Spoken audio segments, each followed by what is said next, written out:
private members' business, agus motion reassessment of needs for children with special education requirements. Sin tarishkent maidir le masúnú a riachtanis le hailani fui vichamas agus tasnú le Sinn Féin.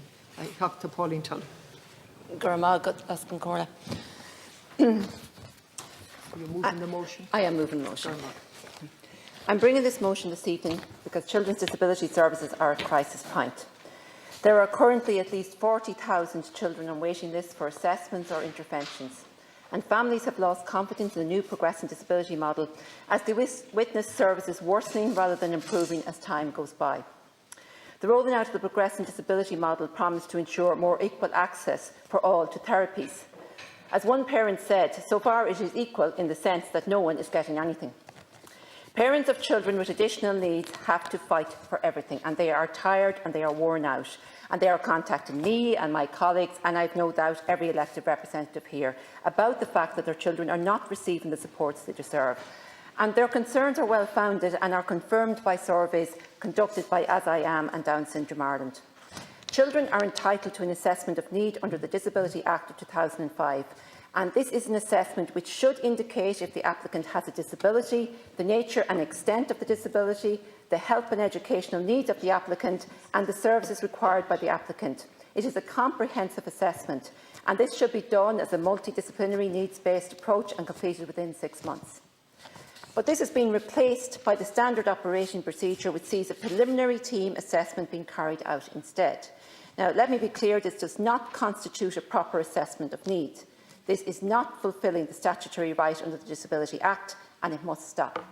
It is necessary to see it is easy to see this when you compare the average time for the completion of an AON is 29 hours, while this PTA takes an average of 90 minutes.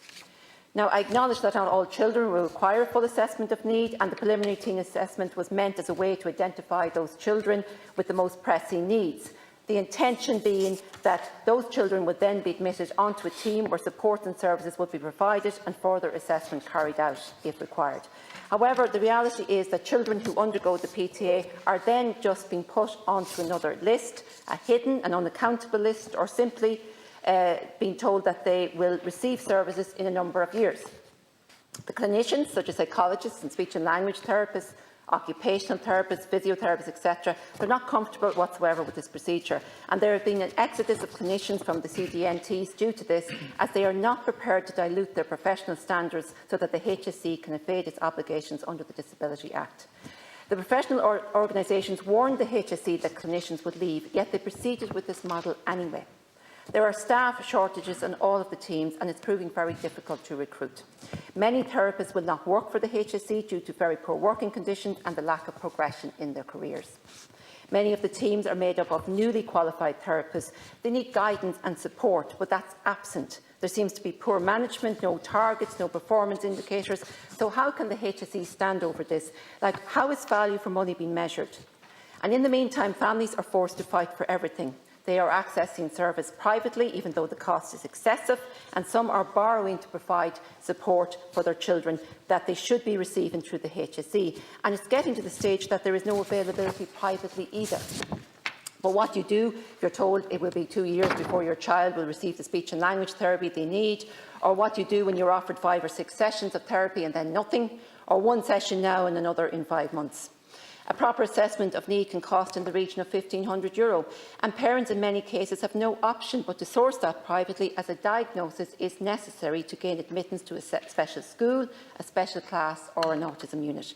So every parent wants whatever supports are necessary to ensure that their child can be the best versions of themselves. So, Minister, there have been hundreds of court cases where the state has been brought to court because it has not met its obligations under the Disability Act.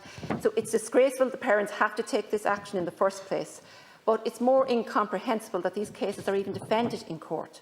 And instead of taking measures to address the problem, the HSE has spent hundreds of thousands of euros defending the indefensible, and now they're trying to skirt their responsibility through the introduction of the preliminary team assessment. The state is also in breach of the Disability Act where Section 13 of the Act mandates to produce an annual report and publication of aggregate unmet need for the purposes of identifying gaps in service provision and the resources to meet need. The last time a report was published was in 2009. So it is past time to address and to rectify all the shortcomings of the progressive disability model. I'll return to government now and Minister Rowett to respond. Thank you, Chair. And I want to thank the deputies for bringing forward this motion this evening. And I suppose it's important for me to say it's important for me to make every minute count, because sometimes I don't get asked questions or they're not selected during priorities or roles under health, or the same under children or disability. So when I get a motion like this evening, I do welcome it, because it gives me an opportunity for me to lay out my stall on the floor of the Dáil. And I want to thank my colleague who has kept, Deputy O'Sullivan, who has kept me company here all evening. It is greatly appreciated. So we are here to discuss, and I believe this is one of the most important and ambitious policy reforms in the health service in recent memory, the implementation of the Progressing Disability Services for Children and Young Persons programme. I think it's clear from this evening's debate that the rollout of the PDS has not been as smooth as anyone would like. There have been a number of issues highlighted, and I think it's important to outline some of the plans I am working on to improve disability services. And the reason I've chosen to select speaking at the end was I wanted to hear everybody's contribution, and hopefully somewhere my contribution we will actually marry in agreement right across the hall, the House here this evening. So firstly, I wish to put on record my sincerest apologies to any family experiencing delays. These families are angry and frustrated at a health service that sees failing their child. Parents should not be left fighting for services, and I am working to make our services better. I am acutely aware of the issues facing families with children with special needs, and it is incumbent on me to meet these families, to hear their experiences, both good and bad, in getting a service for their child, and I have done whatever can be done possible. Later this month, I will be starting a new Parents Forum, which will take place in every county and give parents an opportunity to air their concerns, as well as hearing how PDS should be working for them. I look forward to meeting parents, as well as engaging with the HSE and the lead agencies on the matters raised, and I will have further details on this Parents Forum over the coming weeks. Investing in children's specialist disability multidisciplinary service is an important priority for this government. Over the two budgets I have introduced, I have created an additional 375 posts to strengthen children's disability services across the country, and this is on top of the 100 posts allocated in 2019. As well as increasing staff numbers and new recruits, we also need to stop the flow of staff out of disabilities. To do this, there needs to be more career opportunities for clinicians, so they have space to further develop their skills in disabilities and to keep working in this space. I've been told by lead agencies and the HSE themselves that there needs to be more senior grade posts, and I can confirm to the House that Disabilities will be appointing more senior posts in 2022 than previous years. The HSE has told me that they have indicated to the CHOs that the recruitment of staff at a senior grade, particularly with the goal of enhancing retention, can be accommodated and will be accommodated. The CHOs believe that they will exceed their 2022 allocation. HSE headquarters will consider a business case to allow some increase in senior posts. This is very welcome change for 2022, and I will be continuing to engage with the HSE on this. The role of admin cannot be underestimated, and I have secured more such posts in 2022 budget. Teams need to have sufficient admin staff so that the clinicians can actually do their job. We need to recruit into grade 3s and 5s so the clinicians are actually not doing admin work, answering the phone, but they are actually delivering on intervention. Another important issue raised with me is the increased strain on psychologists. To address this, there has been a request for the use of assistant psychologists on CD&T teams, which would help ease some of the pressure on an already strained area of expertise. The HSE have confirmed to me today that they intend open to the recruitment and deployment of APs in line with what was sanctions issued to the Department of Health in 2021. And we have seen how this use has been best bolstered in the mental health services, and we must ensure we're utilising all possible resources to support children and families. I hope that substantial investment by this government in all these resources will go a significant way in dealing with concerns expressed by parents and the Ombudsman for Children. And I think it's important to say that while I welcome this conversation this evening, it's a shame that there hasn't been more suggestions, because we do know in the past that the assessment of needs process was not working. We have the SOP there at this moment, and the SOP is currently under review. And when that review is completed, I will take completely on board all the outcomes on it. And I do take on board also what everybody is saying, is that we have cleared a backlog of an assessment of need. That was done. 98% was cleared. SOP came in prior to my arrival into the office. I allowed it to go through, and I am waiting to see the outcome of it, because we have moved from one list to another, and there is no denying that. That is what has happened. But if the review comes back out of it, I will act accordingly. So it is important to know that the SOP is being reviewed at the moment, and the HSE and the unions are engaged in that process, and I will wait the outcome of the review, and I will pursue its recommendations and any potential changes it may suggest. Regarding autism assessments and support specifically, I discussed this matter during a meeting with the WHO last week in Copenhagen.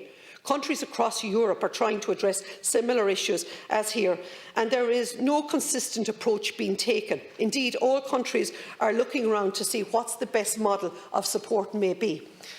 An interesting point raised by the WHO was that Azerbaijan, a regionalised assessment and diagnosis programme, is in operation and appears to be working for them.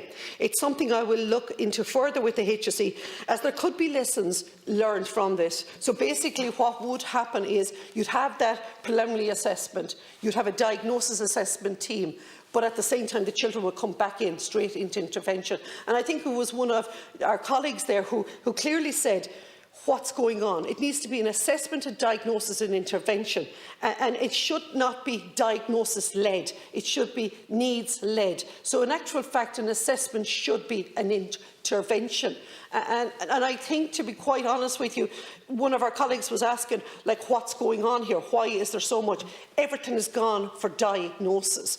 And there has to be questions asked of education, saying we will only actually accept your child in if they have that diagnosis. They won't get supports if they don't have a diagnosis. But it's important also to put on the record here that the Disability Act nowhere says that you need to have a diagnosis to access education. And I take on board as well, in relation to what Deputy O'Riordan said, in relation to the EPSAN Act and the Disability Act. Both of them do need reviewing. That there is no doubt about whatsoever. So we must strike a balance to ensure no child is left waiting, and I am determined to ensure disability services are functioning fully and working for families, not leaving them stranded without support. I would also like to confirm to the House that I am working on a package of supports to provide the CD&T teams with additional supports to address both the backlog of autism assessments and to provide additional therapeutic supports, and I hope to confirm that in the coming weeks. To finish up, I want to assure the House that I will leave no stone unturned when it comes to finding solutions that we've discussed here this evening. Let me finally advise the House regarding the ratification of the UNCRPD optional protocol. Minister Gorman and I have indicated that we are open to an earlier ratification of the optional protocol if possible. Our approach to the UNCRPD since ratification of the main convention has been one of progressive realisation, where we step by step and year on year we are making progress towards full implementation. And I do want to acknowledge the work in relation to the parents, and I again want to apologise to the parents that are left on waiting lists. I want to acknowledge the work of As I Am, Involve Autism, and I'm going to leave people out, but Inclusion Ireland and the Rainbow Club in Cork, who are doing phenomenal work and peer-to-peer supporting parents but also supporting children. Like the Rainbow Club in Cork is not open a year at this stage, and they're supporting 500 families in a particular area, and it's phenomenal to see what they're able to do with their community centre. And I want to thank the Disability Matters for putting such a focus on disability and allowing various voices to come in to actually share the experience and to take from the learning. There was one or two other things here in relation to the autism was also raised. What exactly is happening with the Autism Strategy? Consultation document will be published in the coming weeks, seeking an input from the autism community on what direction they think it should be taken and the priority issues that they want to focus on. I have secured funding for the Autism Strategy, so the next phase of it will be announced very, very soon. So I want to thank Minister Donnelly and Minister O'Gorman for ensuring that the funding that I will announce in the coming weeks to deal with the backlog of assessment of diagnosis in relation to autism, that waiting list that a lot of the families are very frustrated about. However, I need to ensure it happens in every single CHO. There will be a substantial investment. There will be an actual plan of addressing that waiting list. But at the same time, it's only as good as the integration into the PDS teams that will be there. Thank you. So first of all, I just want to thank all those who contributed to this debate and for their support for the motion, and well, I want to thank the government for supporting this motion as well. I mean, it's an issue that's affecting children and their families from all parts of the country, and I think we all agree it's an urgent issue that needs to be addressed. And children can't continue to wait for supports they're entitled to, and parents can't continue to face ongoing battles for supports or to have to source services privately or take the state to court. I suppose what we're calling for is that the CNDTs cease using the operation or the standard operation procedure and instead ensure a timely access to a full and proper multidisciplinary needs-based assessment. Because I just feel the HSE are using the PTA to avoid being taken to court for not fulfilling its obligations under the Disability Act. And the preliminary team assessment is not an assessment of need as outlined under the Disability Act, and the HSE should stop pretending it is. I do agree with you, though, that the Disability Act needs to be reviewed and updated. It definitely does, and especially to, I suppose, recognise the fact that we have ratified the UNCRPD and we have an obligation as a state to implement that. Because if we don't, we're going to see a raft of actions taken against the state here for needs being unmet. And I welcome the fact that the optional protocol is going to be ratified soon. But again, it's going to allow people take cases to the UN under the optional protocol, again for cases not being met.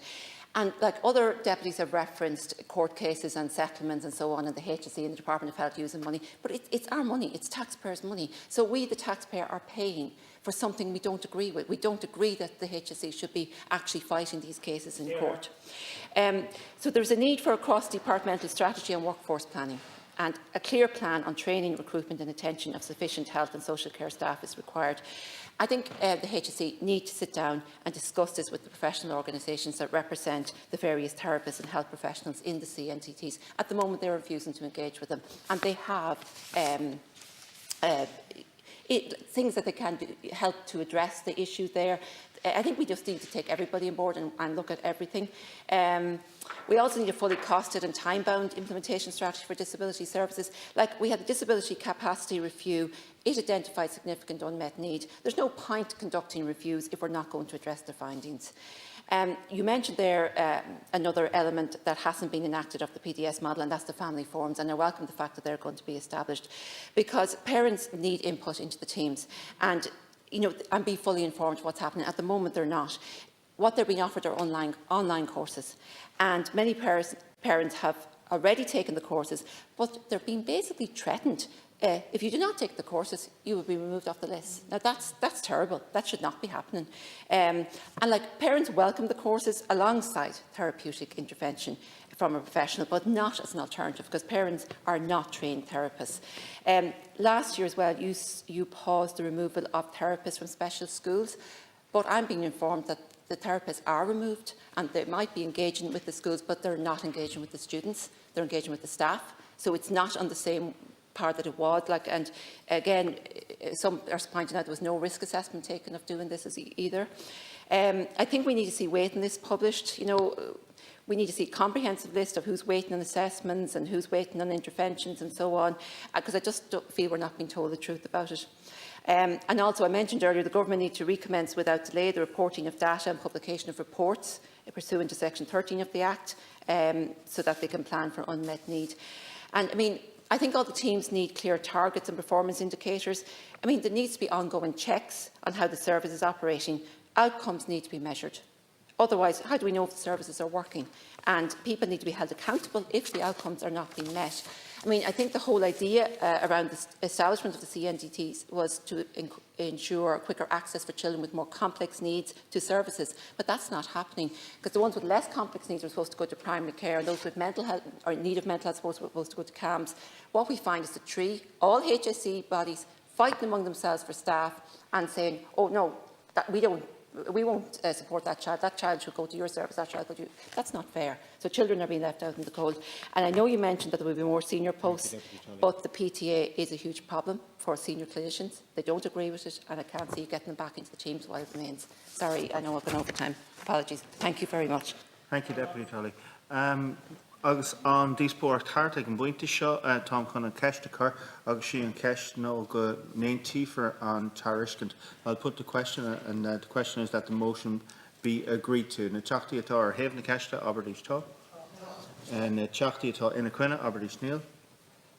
Sílam go bhfuil an ceist rite, in my opinion, the question is carried. Question is carried. Gur Margaret.